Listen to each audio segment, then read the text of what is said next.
My life be like, yeah. My life be like, yeah.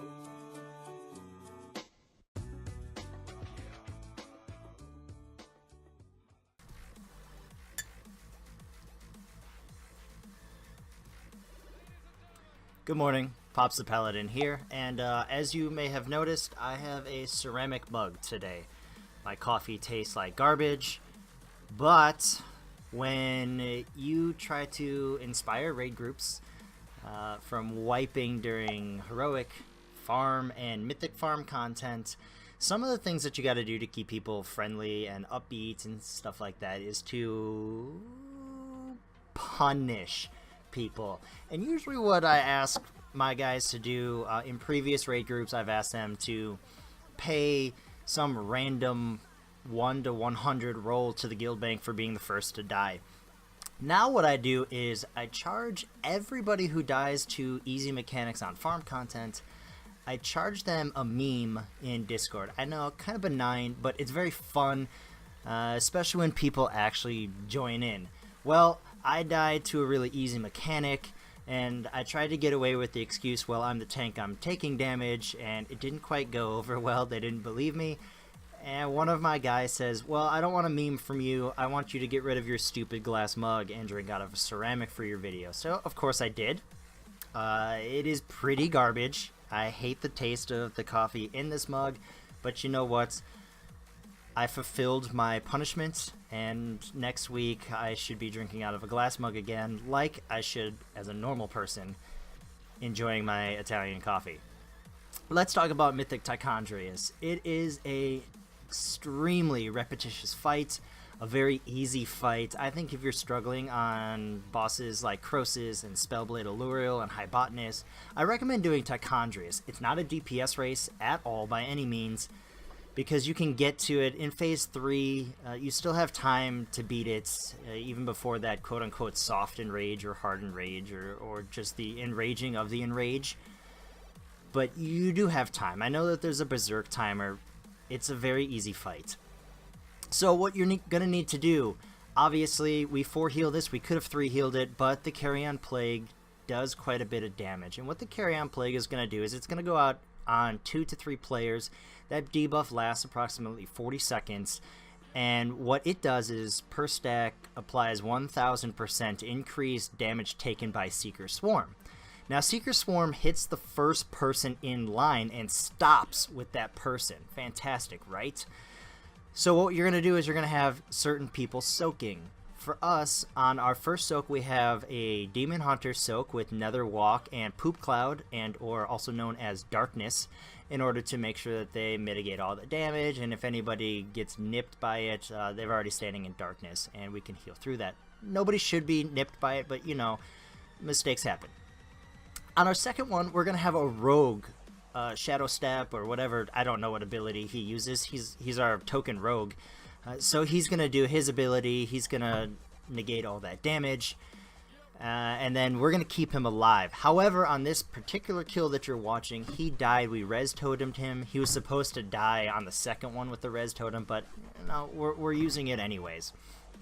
On the third one, we decided to have the bear tank, the Mohawk, take this damage, and what's going to happen to him is he is going to have Bloods and a Seeker Swarm hit him, so he's going to be taking mass amounts of damage. So what we did was we applied a Spirit Link Totem on the back right hand corner in order to absorb all that damage. We have all 3 of our Warlocks over there, who are basically cloth tanks.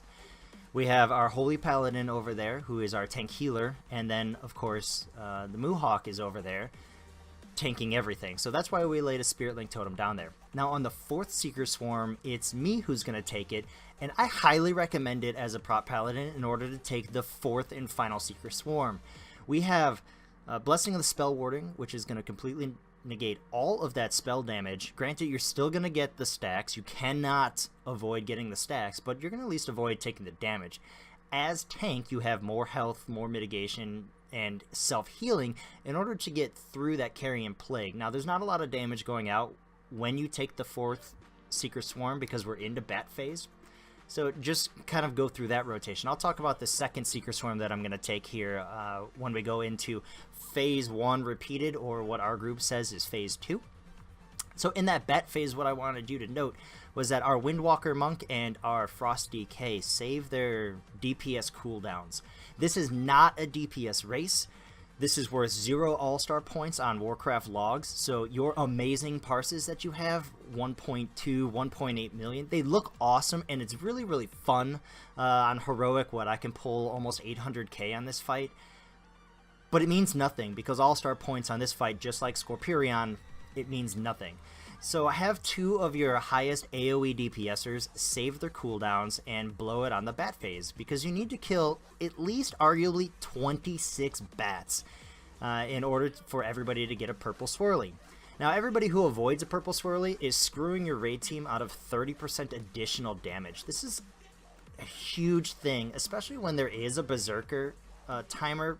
Like I said, it's not very important, but it helps out an awful lot. So don't be dumb, soak your purple things and kind of go on from there. You see me, I soak a purple thing early on because Prot Paladins, I would say, are arguably 3rd or 4th best for that ad phase as well, because we have such good AoE capabilities. Our Consecration, our Blessed Hammer, our Eye of the Tear, if you want to throw that out. If you're using Might of the Croesus, hell yeah. I mean, we got a lot of AoE, so go ahead and soak a purple early on. Just make sure you don't soak it before those first 2 AoE DPSers do it.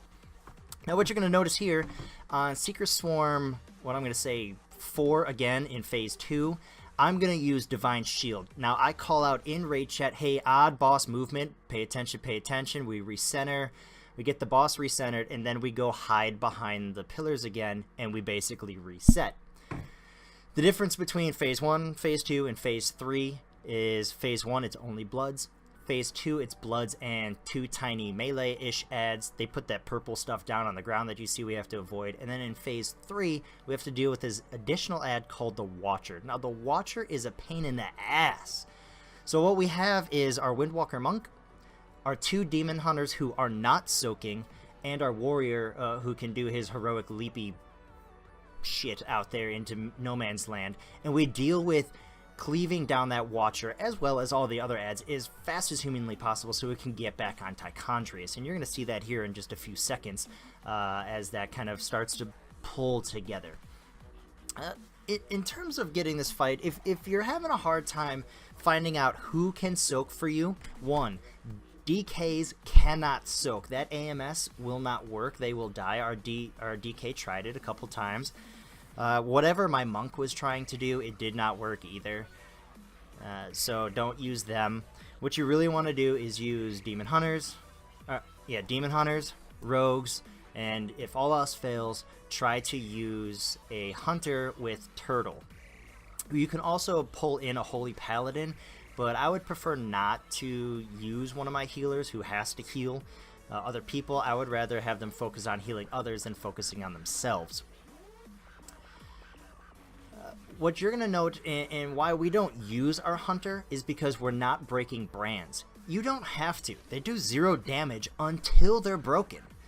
So if you want to hold them, just tell your range, please don't stack, and if you do have to stack, make sure there's no more than 4 people in your circle. At 5 people, it explodes. When it explodes, it does a lot of damage. At the end of this fight, it becomes a little hectic, especially on the first kill. You're going to see this is our first kill, so it gets a little hectic here. The Moohawk is dealing with the Watcher right now, so I'm sitting on Tichondrius, waiting for him to come back, and I'm taking a pretty good amount of damage because I have Tichondrius and the ads. This last one here, after the second Watcher's killed, you need to kill the 3rd set of Bloods if you're at the point where we are at. So we're killing the 3rd set of Bloods because there's going to be another swap here. So Moo sits there. I say, alright, I've got the boss. I'm going to recenter him. I'm pulling him back towards the front of the room. He's going to spread the Bloods away from him, try to grab up all those ads, and we're going to go full out ham on Tichondrius to beat this. You're going to see a couple of our people die, but that's no big deal. Bloods are coming back to me because Moo died, but we were at the last, 50k of health. It was real easy. Like I said, super repetitive boss. Piece of cake. Don't break brands because they don't do anything. Just don't stack them.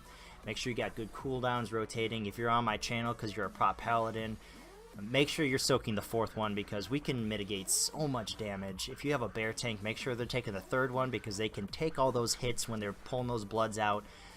We put our tanks on the right hand side. We put our good healers, our tank healers. I didn't mean good healers. We put our tank healers on the right hand side to deal with the tanks, and pretty much from there you're good to go. So I do wish you all the best with luck. Tichondrius I think is probably the easiest of the 4 middle bosses.